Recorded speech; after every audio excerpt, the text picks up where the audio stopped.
Climate change has significantly impacted the woman farmer, especially the rural farmer in Eswatini, because 70% of the agricultural sector is made of women rural farmers. And therefore, that means that the skills, the necessary skills to deal with climate change impacts are significantly lacking. Initiatives that have been brought about by the Women Farmer Foundation, such as the Climate Smart Tunnel Production, which capacitates and trains women on farming under protective farming and under the shade net, has seen improvement in crop yields and improvement in mitigating climate change impacts.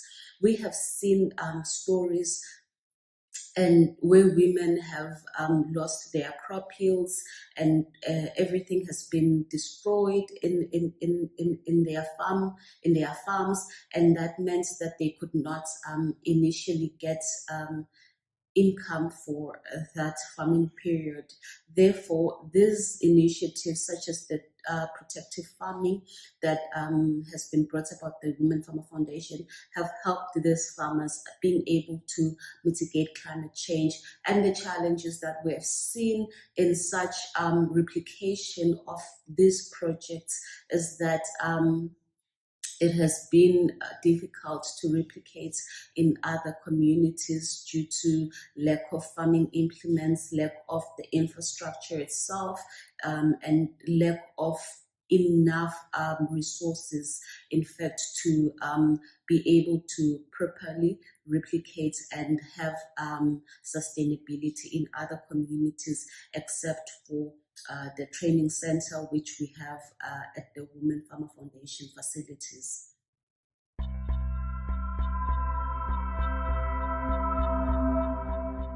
Young farmers like Fizile Dembe are increasingly facing the challenges posed by climate change, which can lead to unpredictable weather patterns, altered growing seasons, and increased incidence of pests and diseases.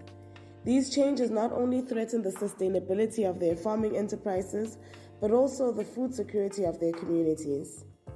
As Fizile steps forward to share her narrative, we are reminded that the seeds of change are sown in the stories we tell and the action we inspire. Join us as Fizile Dembe takes us through her journey. Climate change has affected me in a very devastating way. I was harvesting during that week, and I was harvesting 40 crates of green pepper that I was supposed to take. And then on that Friday, the hailstorm came through and hit all my vegetation. 90% of the farmers who are in open landfills were affected by climate change. Climate change has brought heavy hailstorms, heat, and most of our produce is not being able to be produced. That is why I came here and I took an initiative to come and learn tunnel farming, whereby most of our farmers need that knowledge, and most of our farmers do not have that knowledge, and most of our farmers are not financially stable in order for them to get the knowledge about the innovative farming, which is part of the tunnel farming group. That is why I am here to ask for all our other farmers out there. They want to learn. They want to know how to farm better. They want to produce more stock, but we cannot do that because we are not financially fortunate. And most of them are planting in the olden Western methods. Instead of using the Western method, they're planting in the olden methods. And that is becoming a really, really serious problem because of the climate. We can't farm like our olden days. And now we need more innovative farming programs in order for us to learn more, in order for us to be able to produce more for our country.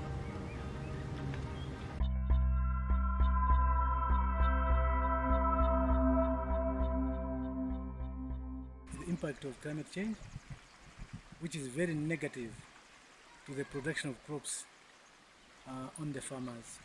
From where I'm standing, if you look at the riverbank, this riverbank some 8 days ago was about, this time it would be very close to me, but this time it's about 25 meters away from me, which means the water has managed through its force to carry away some 22 meters of land. So if you can see on top of the riverbank, we have cassava, which means about 22 meters of the cassava field has been washed away. That side is the rice, some 22 meters. It's even more from here if we talk about rice. Some 22 meters of rice fields have been washed away. And if you closely look all around the caved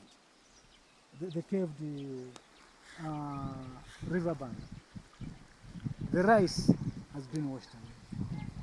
So what it means is already the farmer is expecting very low production because most of the rice has gone, and the farmer is expecting hunger in the households because the alternative foods which we eat instead of rice, which are cassava and maize, have been washed away.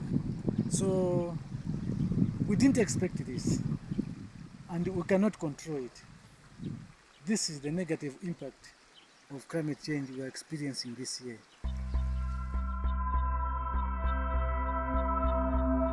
From what we have learned is that all these floods are because of deforestation, which has been very common up here. Farmers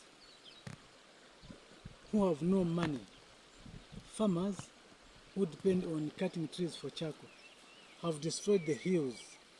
The hills have become plain, no trees. So because of that, like in our case as Kapos Model Farmers Association, and in my case as Howard Musupa, we are trying to bring in an alternative to cutting trees. But it's not very serious because so far we've just made 2 groups which have started producing briquettes. So we are looking at it as an alternative. If we can intensify the production of briquettes as an alternative to cutting trees, which means maybe in 15 years' time or so, we can see trees coming back on the hills, and then we can see how the rains would be, the water from the rains would be controlled as it comes up from the hills. But at this time, the water just flows very fast because the hills have no trees. So probably that is the only alternative. The other thing is, what I've talked about is the irrigation on the production side. Those many farmers who can afford are going for irrigation because after floods, in many flatlands, the water leaves a lot of water because on the ground because the water table comes up. So those who can manage will always go for irrigation and produce winter rice. So that's the only way we can help ourselves. Otherwise, it is very difficult for most of the smallholder farmers.